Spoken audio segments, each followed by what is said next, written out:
Real, okay?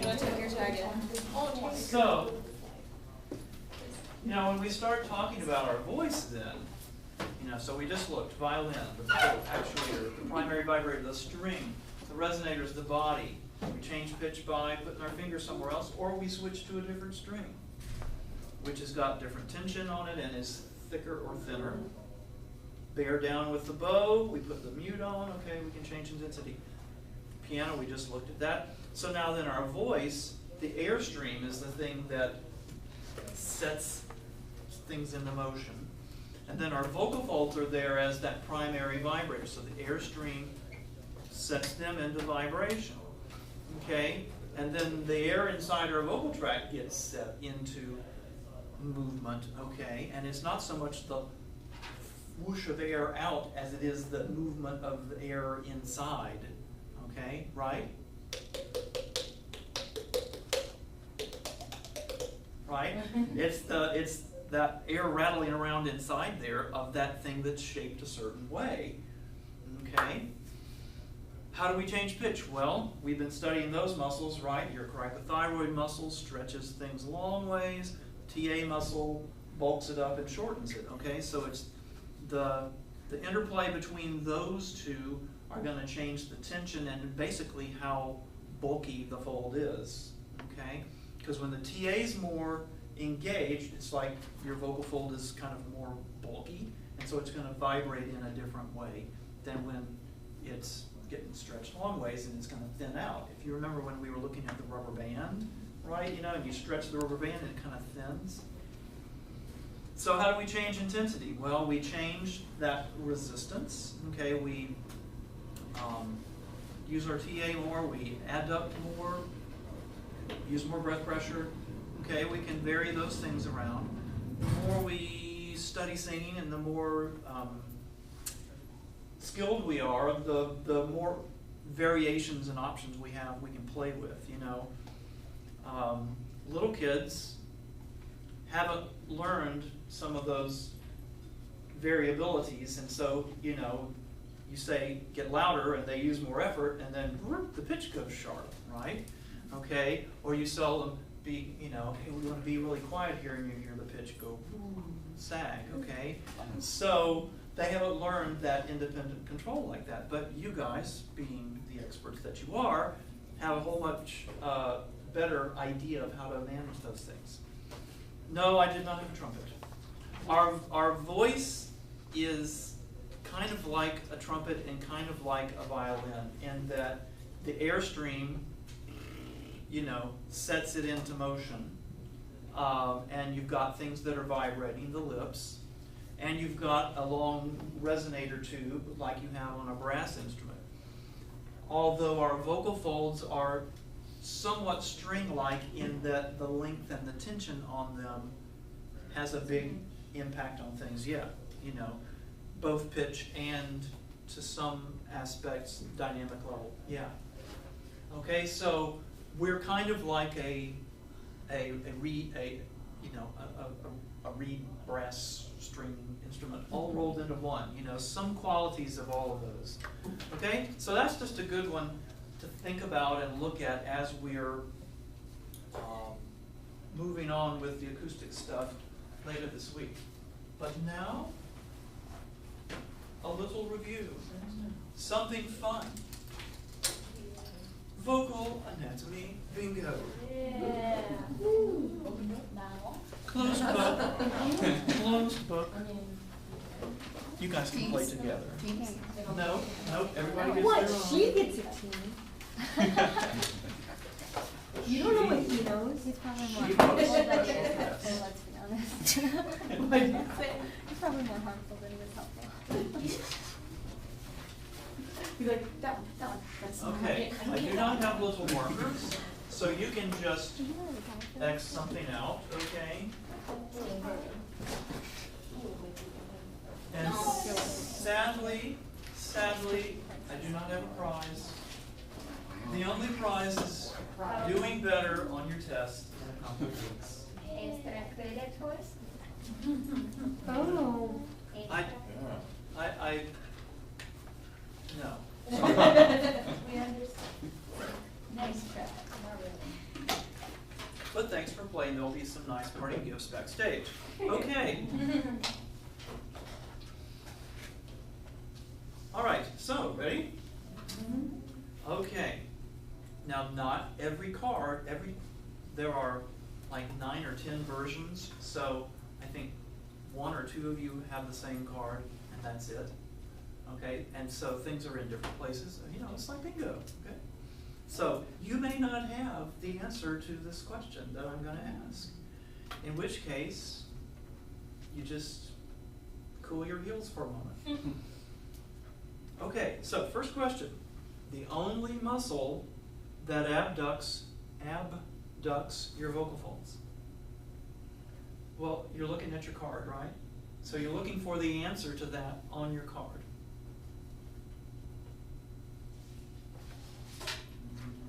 Okay, so if you think you know the answer, then you look on your card and you go, is the answer to the only muscle that abducts your vocal folds on my card? If not, we press on. Ready? Number 2. This cartilage covers your airway when you swallow. This cartilage covers your airway when you swallow. Okay, nobody's yelled bingo yet. Let's see. Instead of yelling bingo, we should yell larynx.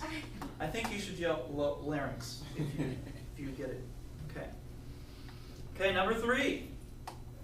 These 2 cartilages sit atop your cricoid cartilage. These 2 cartilages sit atop your cricoid cartilage.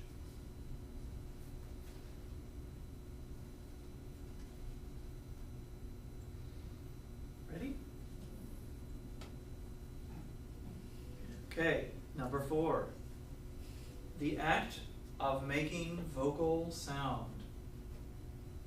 Why, I just did it then. The act of making vocal sound.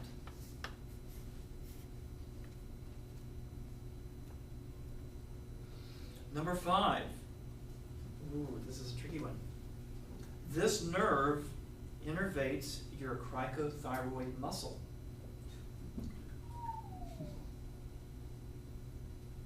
This nerve innervates your cricothyroid muscle.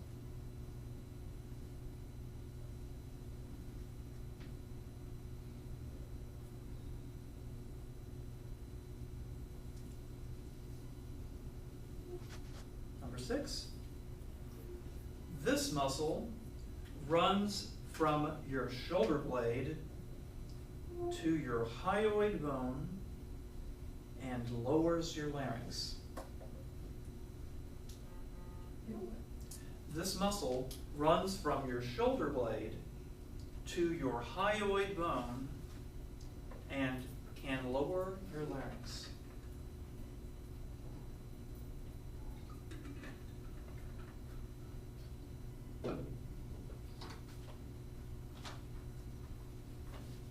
Okay? Number 7. Separating your vocal folds. Separating your vocal folds.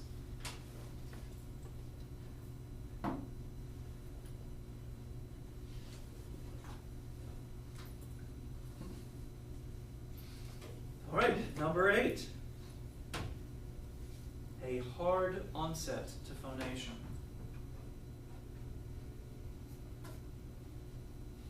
A hard onset to phonation. Just a little pedagogy humor there. Okay, number 9. Number 9. The direction your diaphragm goes when it contracts. But wait, that was on the last test. You can't ask me that. We've already covered that. The direction. Sorry, that was my Jim Gaffigan voice talking. I don't think I like this. I didn't realize it was going to be like this. It's really fixated on bacon. And who is it, frankly? exactly, you know. The direction the diaphragm goes when it contracts. Oh gosh, I just lose it some days. I didn't have it, but I found it. Okay. Oh, I have, yeah. All right. Like a big diaphragm? No, No. okay. No. And there are a few little chuckle answers on some of your sheets. Okay, number 10. Largest laryngeal cartilage. The vocal folds are attached to the rear side of this cartilage.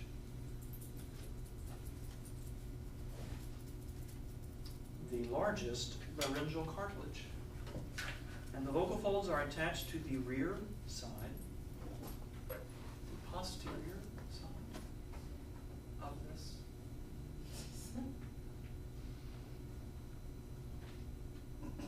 Shall we go on? Okay. Number 11. And you can, whichever, well, yeah. Muscles which lower your larynx as a whole. So as a group, what are they called? The muscles which lower your larynx as a whole.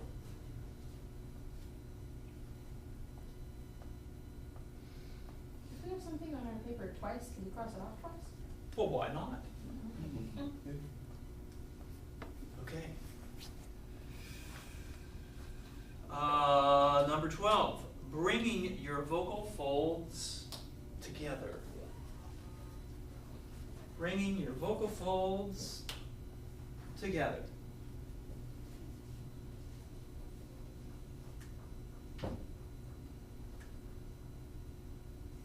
Lucky 13. Outer covering of the vocal folds. Outer covering. You might take the back of your hand if that helps you remember. Outer covering of the vocal folds.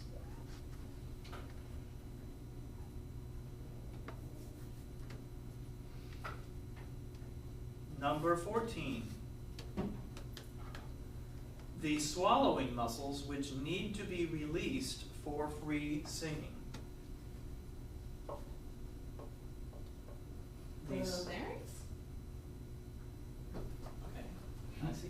Right down the middle in a column. Yes, ma'am. You can stand up and do a little Oh. superiority dance.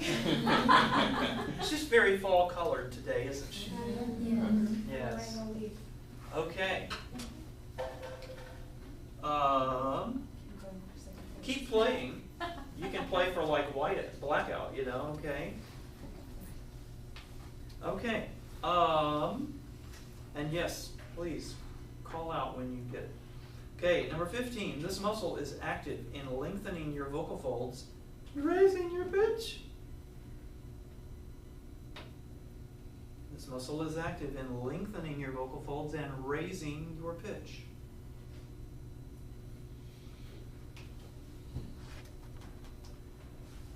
Number 16. This ring-shaped cartilage is the lowest laryngeal cartilage.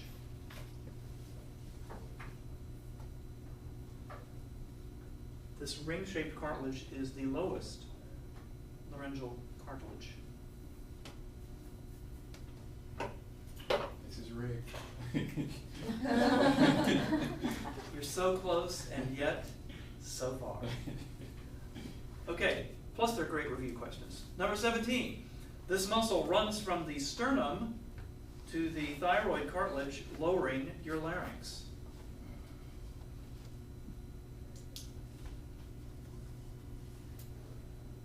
This muscle runs from the sternum to the thyroid cartilage, lowering your larynx.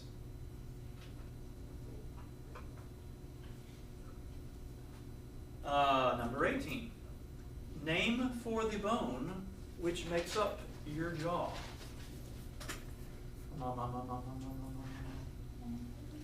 Name for the bone which makes up your jaw.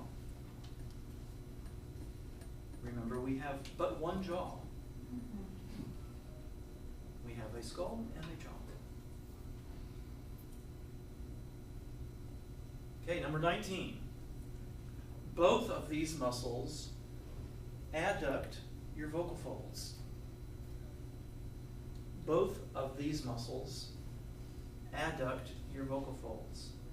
So that's for 2 squares, but it's, okay, it's both of these.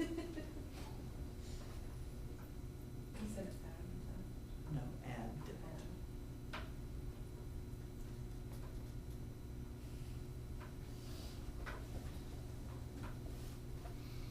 Okay, number 20.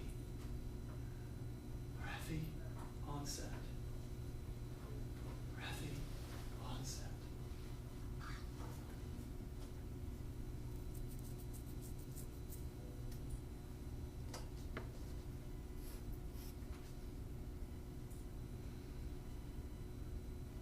Number 21. This muscle attaches to your sternum and your hyoid bone and lowers your larynx.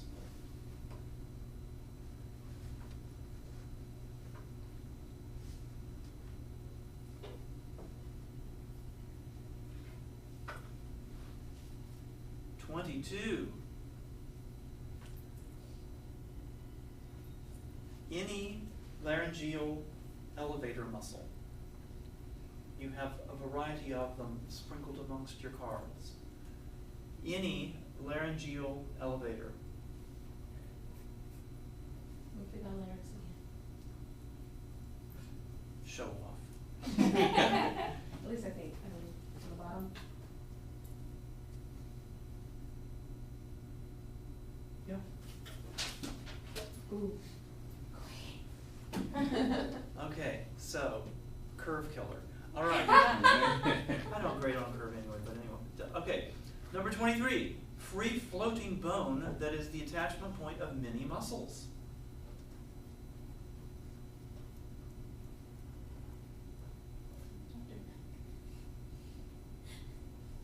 What?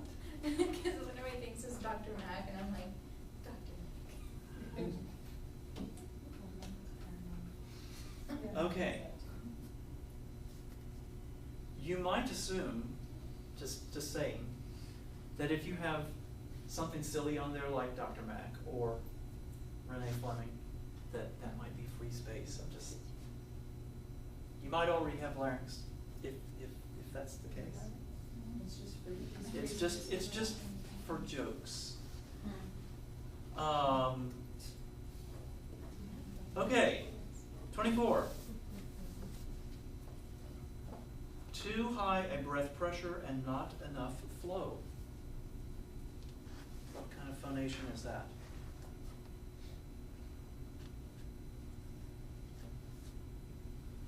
Too high a breath pressure, not enough flow.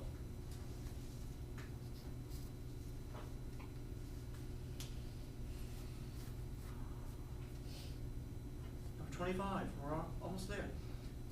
Muscles between ribs that elevate your ribs for inhalation. See? Waiting's about one. The larynx. Uh-huh. Okay, let's see. And one away from the larynx on the 4 lines. Right, same. Cool. I'm waiting for those. Okay, I have 5 more questions and then we'll go over them real quick, okay? Muscle which is active in low range singing and makes up the body of the vocal folds. Muscle which is most active in low range makes up the body of the vocal fold.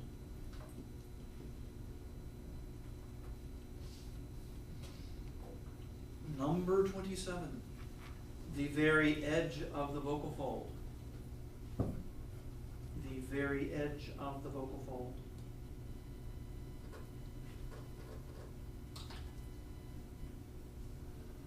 Number 28, scientific name for your windpipe?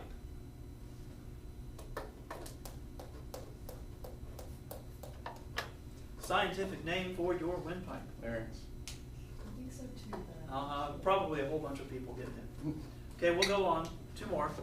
This nerve connects to all the adducting and abducting muscles and low-range pitch control muscle.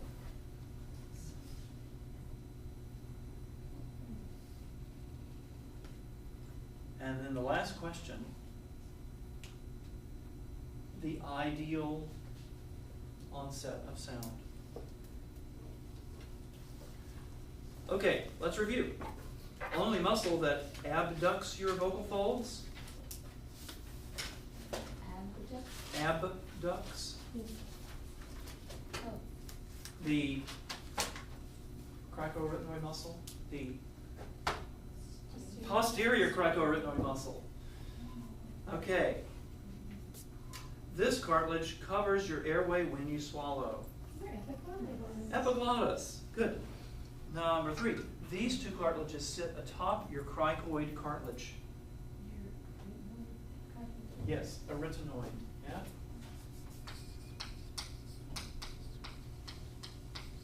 Yeah. Number 4, the act of making vocal sound. Phonation. It's the phonation sensation that's sweeping the nation. Number 5, this nerve innervates your cricothyroid muscle. But these are thinking about backwards.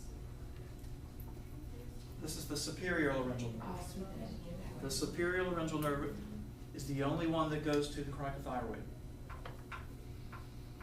Number 6, this muscle runs from your shoulder blade to your hyoid and lowers your larynx. Omohyoid, yes. Number 7, separating your vocal folds. Abduct. Number 8, hard onset. Glottal. Number 9, the direction your diaphragm moves when it contracts. Down, doobie, doo, down, down. Number 10, the largest laryngeal cartilage vocal folds are attached to the rear side of this. The thyroid cartilage. Number 11, muscles which lower your larynx as a whole. Depressors. Yes, they need some Lexapro. Okay, number 12, bringing your vocal folds together. Adduction. Number 13, outer covering of the vocal folds. Lamina propria. Think about it this way. You know, if you laminate something, you put an extra covering on it, right? Okay, maybe that'll help. It's the covering. All right. 14, swallowing muscles which need to be released for free singing. Those constrictors. So those are your swallowing, the superior, middle, and inferior constrictor muscles. Constrictors. 15, this muscle is active in lengthening your vocal folds and raising your pitch.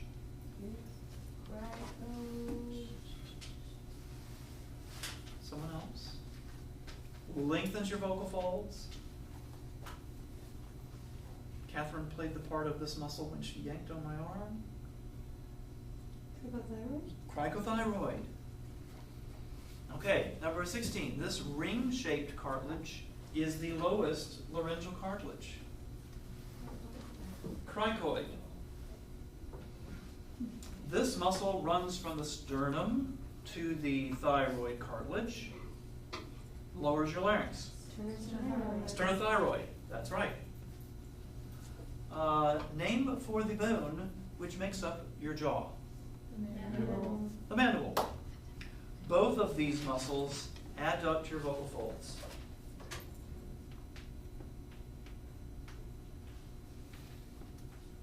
The Lateral cricoretinoid and the inter. The inter. The posterior is your abductor. Okay? How rev the onset? Aspirate. This muscle attaches to your sternum and then to your hyoid bone and lowers your larynx. Sternohyoid. A laryngeal elevator. Pick one. Your genioglossus. Genioglossus, geniohyoid, hyoglossus, stylohyoid, myohyoid, digastric. Okay, there's a whole bunch of those. Okay, number 23. Free-floating bone, which I'm hanging on to, which is the attachment point of many muscles, the hyoid. Too high a breath pressure and not enough flow. Makes me sound like that. Cousin Vinny. Yeah. Okay, number 24. No, 25. Muscles. Pressfination? Yes, pressed. Muscles between the ribs that elevate the ribs for inhalation. External intercostals. Yes. You said external? External. The muscle which is most active in low range singing, and it makes up the body of the vocal fold. The TA muscle. The TA muscle, or the thyroaryngenoid. The very edge of the vocal folds. This group over in the corner.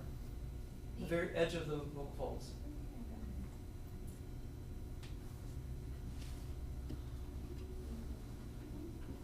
Anyone? Your vocal ligament? Vocal ligament. Vocal ligament. Very, very edge. Scientific name for your windpipe. Trachea. This nerve connects basically to all the other muscles. The adductor muscles, the abductor muscles, and your TA. Recurrent laryngeal nerve. That's the one that loops down, goes around your aorta, and comes back up. It's the most bizarre thing, but it kind of gets stuck that way as we're developing in the womb. Is that the one that you said in the lab may or may not have to live through the Well, yeah, because one has a little shorter path, but Yeah. it's very doubtful. Yeah. But that's the one that you can live without your superior laryngeal nerve. You won't be able to sing high ever, you've passed a certain point. But you can live without your superior laryngeal nerve, but having damage to your recurrent laryngeal nerve affects your ability to close your airway, and that's a big deal. So, what do they do if that happens? Is that like where they have to remove the nerve? No, what they do, typically you'll only get an injury on one side, okay? And what they can do is they can surgically go in and basically fix the side that doesn't have innervation anymore. They can put it on the midline, and so you only have one vocal fold that works, and the other one just stays still. And the one that stays still, they go in with various materials, and they can use this gel stuff. They can use collagen, and they plump up the fold that is basically going to get atrophied. Right. So they've surgically fixed it to the midline, plumped it up, and then the other one does all the vibrating. There are people who sing. There's a broadcaster in Denver, Ward Lucas, who had this procedure done. He had a bad infection, and it damaged his recurrent laryngeal nerve on one side. And my friend Mona Abatza did what they call medialization surgery, where they fixed the one side. And then with voice therapy and stuff, he's back on the air. You would never know it. Wow. He sounds perfectly normal. Wow. Perfectly normal. And I know a man who has a very nice singing voice. You would never know that I have a singing student who you would never know she has one very sluggish vocal fold and one perfectly normal vocal fold. You'd hear her voice and you'd go, I don't hear a thing. Wow. Seriously. I mean, I've been working with her for years. I don't hear a thing at all. It's really amazing. Let's see. Okay, the vocal fold, trachea, yeah, okay, we did all those. So, we have a scant few minutes. Was this helpful? Yeah. Yeah. Yes. If nothing else, it's kind of like terror. Alright, it's just a good checkup. Yeah. Okay, so let's review adduction and abduction.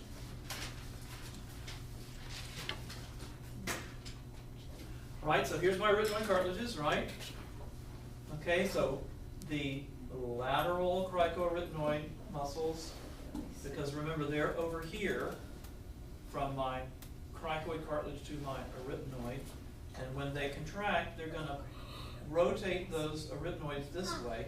So my vocal folds are here. That brings them together, but then there's still this little gap here, and so then the interarytenoid closes the gap. And then when I want to breathe in, my posterior cricoarytenoid muscles separate. All right? We went over the depressors a little while ago. What determines our mouth opening when we sing? What are the things that go into determining our mouth open when we sing? Vowel. The vowel that we want to sing, right? Because E versus ah, okay. The pitch, right? Goes ah.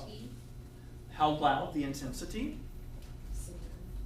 The singer, your personal anatomy, right? Because we could get 5 people up here singing the same vowel and the same pitch, we would have 5 slightly, subtly different mouth openings.